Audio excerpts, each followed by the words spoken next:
Wizard, and today we're reading about anarchy. Yes, I really like this book so far. The last section we covered, yeah, who take care of the elderly and disabled, as well as who will take out the trash. Some great sections, basically talking about the fact that you know, um, taking that like undesirable jobs is really a matter of separation of duty, not separation, more like splitting up the responsibilities so that everybody participates, right? And the undesirable job, and the fact that some people actually like doing that stuff. But either way, you don't want to kind of force or coerce or even leave it under as like in capitalism we like to say, oh, we're not forcing people to take those jobs. We're just, making it really hard so that if you have no skills or this, that, and the other, you can't take any other job except for that. So, not that. The whole point of this is to actually function as a community, just like you would in your household and your family when you have undesirable jobs like cleaning up or whatever, and you share it you share the load. Everybody has, a different part to play. Everybody can participate. You shift around and all that good stuff.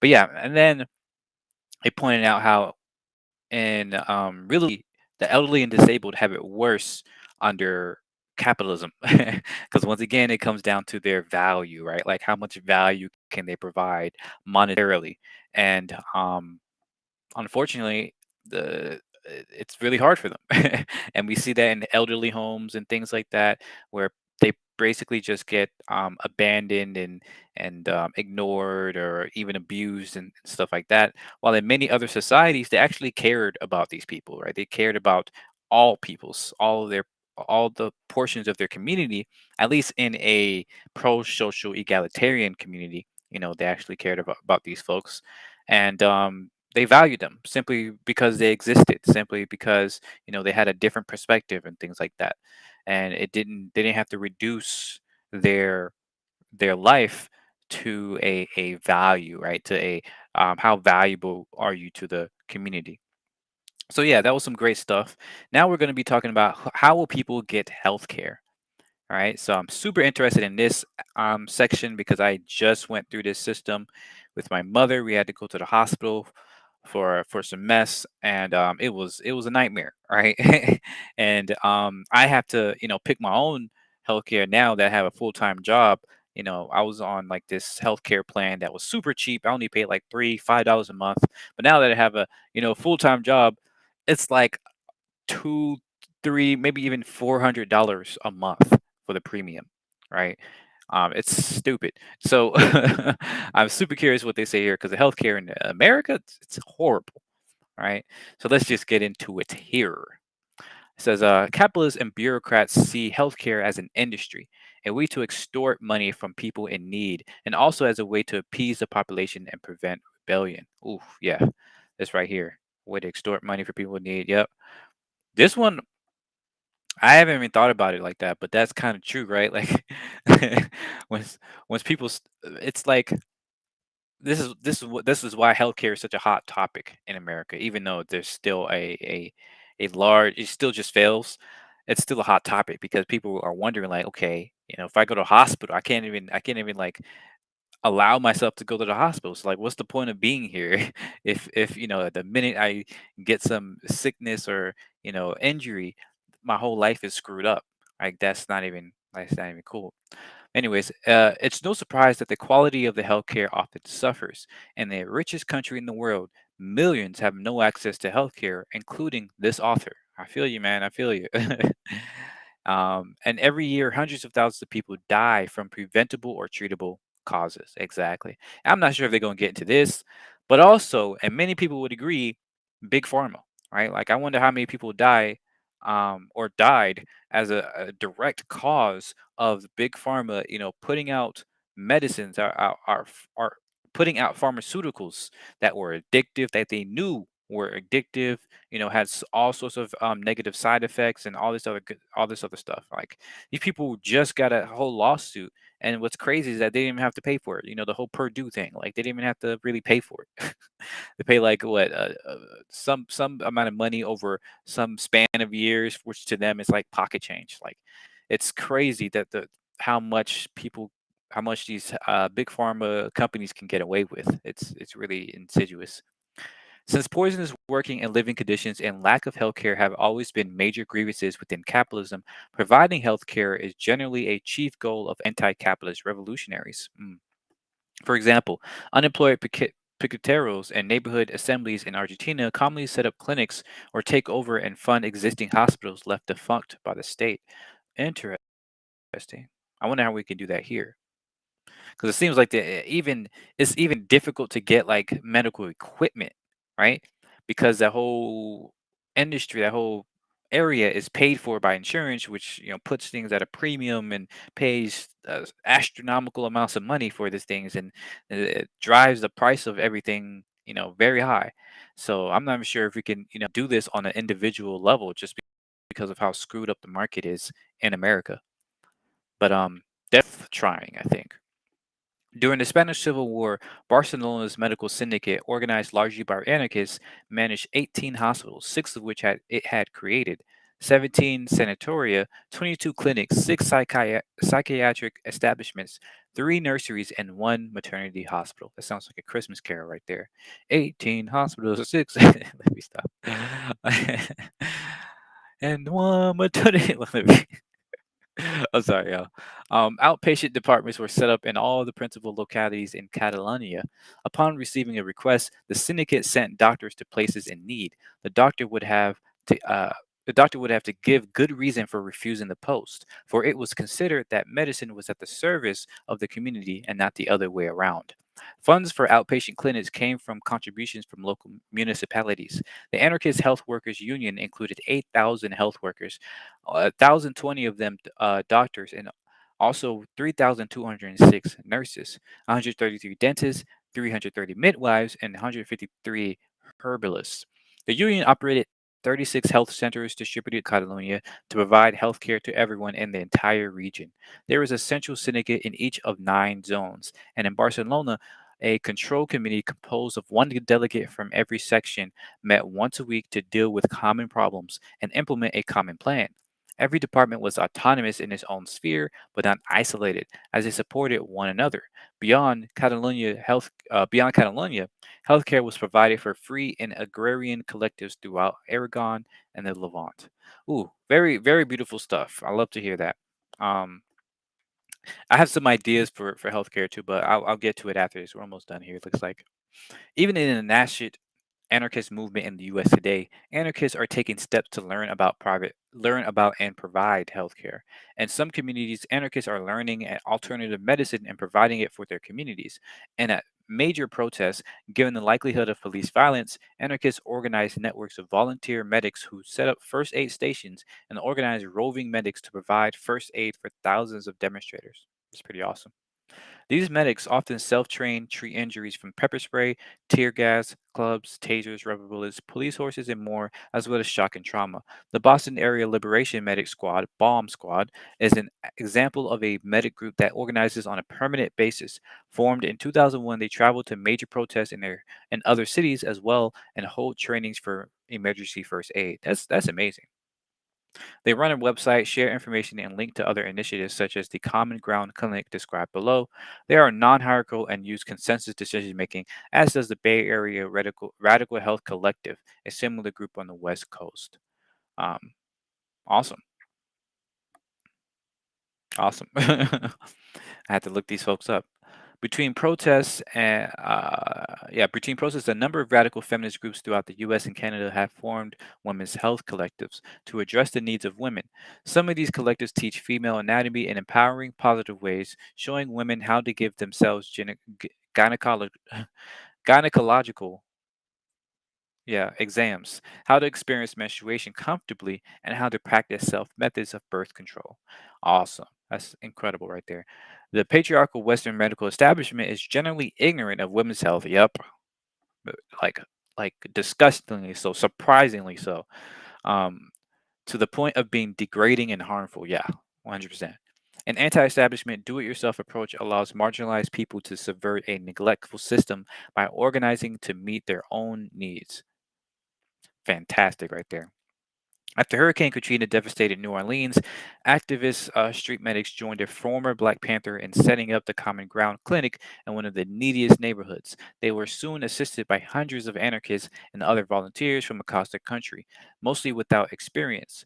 Funded by donations and run by volunteers, the Common Ground Clinic provided treatment to tens of thousands of people.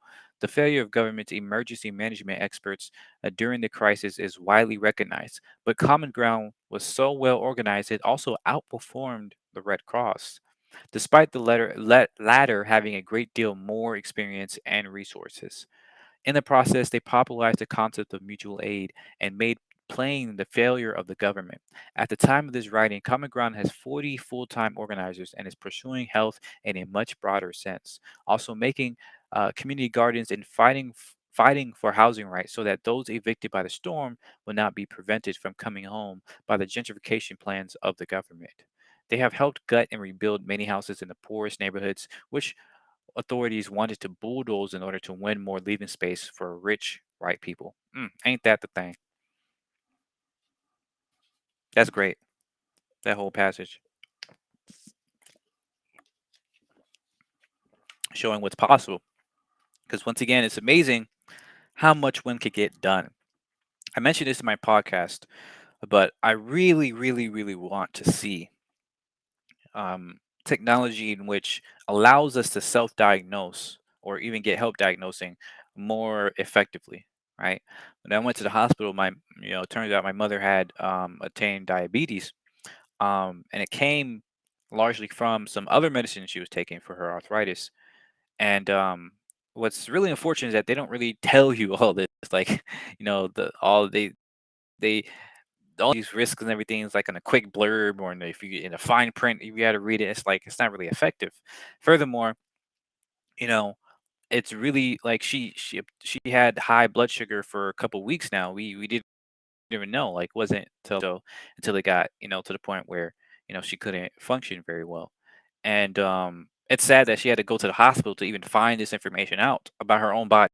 Like um and I'm thinking like in it throughout while we were there at the hospital, they had to prick her all the time, over and in almost every hour on the hour practically, in order to, check her blood sugar regularly, including over the night. Right. So she's over here trying to get a full night's rest, and folks are, um, interrupting her, every couple of hours or at night to, prick her and see her blood sugar and all this other stuff. I'm just like, why aren't there better ways to do this? Why I understand this is complicated stuff and all that, but I have to believe that in the 21st century, where we can have, brain computer interfaces coming up, and and quantum computers and, blockchain technology and all this other stuff, like you're telling me we can't figure out a way to have a non-invasive, diagnosis, to have medicines that are far more effective and that have less side effects, that we can't, figure out vaccines that are more long lasting, that encourage the natural immune system, that empowers the natural immune system rather than kind of handicaps it and things like that. Like, you telling me we can't figure out more effective, sustainable medicines, right? Like, to me, it seems like it's highly likely that a lot of our pharmaceuticals and our healthcare is very much um, hampered by the money, right? By the money that goes into the medical system. The fact that it's extremely expensive to come up with new drugs, with new cures, with new science and stuff like that. And unfortunately, that means that there's a lot of costs being cut. There's a lot of, or rather, corners being cut. When something they do figure out something, they kind of, just go with the first thing that works, rather than looking for something more efficient or more effective, right? They go with the first thing that works because you want to quickly get a return on your investment, right? It costs millions, if not billions of dollars for any, one drug or vaccine or anything like that. And so as soon as they figure out something that works and it goes to FDA approval, um, they want to get that return on investment, right? They sell it at a premium to healthcare providers and all these other folks. And we're kind of left with these medicines and pharmaceuticals and things like that that just barely work. That are just barely effective. Um, and there's not really much incentive to make it better, right? Because you would think that, oh, market, competition and stuff, things like that, but they can privatize, right? They can, privatize the IP, or copyright the IP or whatever of the drugs, of the things that they discover, and so other people can't even like copy and try to make it better. You have to kind of go through all these hoops and everything like that, or wait years, or wait into a certain part of the FDA process or whatever before you can even compete, before you can even try to do something better, right? We like to think that our science is decentralized, but it's not. Like we say peer reviews and all this other stuff, but a lot of those kind of reviews are centralized into a journalistic system, like JSTOR, things like that, that you have to pay to have access to, right? So, and you can't even access unless you are part of an academia, an academy or something like that, right? It's the entire system is extremely limited, and it's not nearly as open as we would claim. And a huge reason for that, people say, oh, regulations, this and that and the other, but a large part of those regulations were lobbied by the capitalists, right? People always point to the fact that, oh, the reason why we don't have a free market is because of government intervening in the way, and yet for some reason they don't recognize the fact that it's largely usually the corporations that lobby the government to impose said laws, right? So it's all in an interconnected system, right? In a capitalist system, you have an incentive only to make profit, whatever at whatever cost, right? So it doesn't really matter if people are getting better, it matters if people are using your drug or using your product or whatever. So I went on a little rant there, but the point here is that yeah, we can and should do a lot better with healthcare, with science in general. And this is some great examples showing people actually volunteering to do this stuff, and you know being effective and all this other stuff. The mess that goes on in our country, and in the world. And I really hope we can improve that and continue that process. But yeah, there. This is a long section, so I'll do this next time. Yeah, it's a long section. So that's it for now. As always, thanks for watching. Thanks for listening. I probably should have did the big camera while I was saying all that. Whoopsie. Next time. But yeah, keeping this a little short because trying to have some short videos, some long videos, even though this is 20 minutes, almost 20 minutes, so not really that short compared to other stuff, but I'll get there. Thanks for watching, and let me know your thoughts on this. Always interested to hear what other folks have to say. And yeah, have a great day. See ya. Bye bye.